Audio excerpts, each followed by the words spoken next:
अगर आप भी मयूर फिल्म भोजपुरी के ऑडियो वीडियो देखना चाहते हैं तो प्लीज हमारे चैनल को सब्सक्राइब करें और बेल आइकन दबाना ना भूलें। मान मिलेगा, सम्मान मिलेगा, गरीबों को अब पहचान मिलेगा। वार्ड नंबर 15 से जिला पंचायत सदस्य हेतु प्रत्याशी संजय मिश्रा जी को अब की बार जिताना है, भारी मतों से विजयी बनाना है। संजय भैया जिंदाबाद, जिंदाबाद जिंदाबाद, संजय भैया जिंदाबाद। अनिल बलमुआ की आवाज में संजय भैया जी के दे दो न साथ हो, लागे न पावे विरोधियन के घाट हो। ए चाचा ध्यान दिया हो, संजय भैया जी के दे दो न साथ हो, लागे न पावे विरोधियन के घाट हो। सबके सुधार जाई गौवा हो, अरे गौवा हो। संजय भैया के मिल के जिताओ, जिला पंचायत के चुनाव हो। संजय भैया के मिल के जिताओ, जिला पंचायत के चुनाव हो। संजय भैया जी के दे दो न साथ हो, लागे न पावे विरोधियन के घात हो। सब पर सवार जाए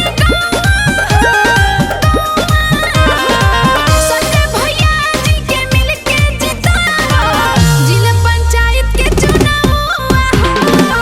संजय भैया जी के मिल के जिताओ, जिला पंचायत के चुनाव हो।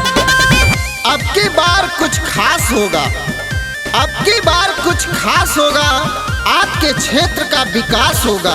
अब आपके बीच आ रहे हैं जिला पंचायत प्रत्याशी संजय भैया।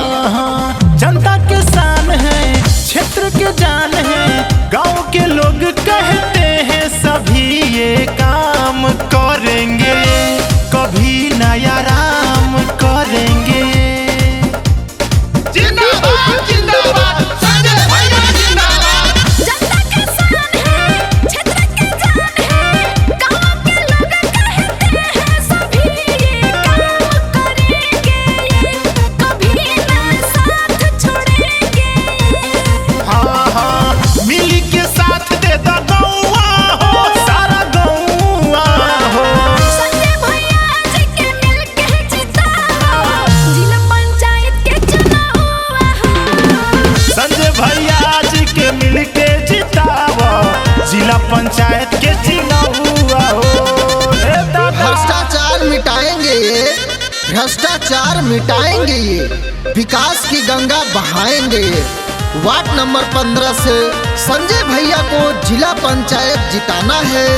अब घर घर जाके यही बताना है, संजय भैया जिंदाबाद, जिंदाबाद जिंदाबाद, संजय भैया हाँ, हम सब गरीबों का साथ देंगे पूरा, सपना न रहेगा अधूरा कि भैया जी दौड़ के आएंगे, सभी का हाथ बटाएंगे। जिंदाबाद जिंदाबाद, संजय भैया जिंदाबाद। साथ के पूरा सपना न रहेगा अधूरा कि भैया जी दौड़ के आएंगे, सभी का हाथ बटाएंगे। चमक जाई सब गौवा हो, अरे गौवा हो। संजय भैया जी के मिल के जिताओ, जिला पंचायत के चुनाव हो। संजय भैया जी के मिल के जिताओ, जिला पंचायत के चुनाव हो। संजय भैया जी के दे दो न साथ हो, लागे न पावे विरोधियन के घाट हो। ए चाचा ध्यान दिया हो, संजय भैया जी के दे दो न साथ हो, लागे न पावे विरोधियन के घाट हो। सबके सुधार जाई गौवा हो, अरे गौवा हो। संजय भैया के मिल के जिताओ, जिला पंचायत के चुनाव हो। संजय भैया के मिल के जिताओ, जिला पंचायत के चुनाव हो। चाची हो, गोल लागत नहीं हो, देखियो अब की बार।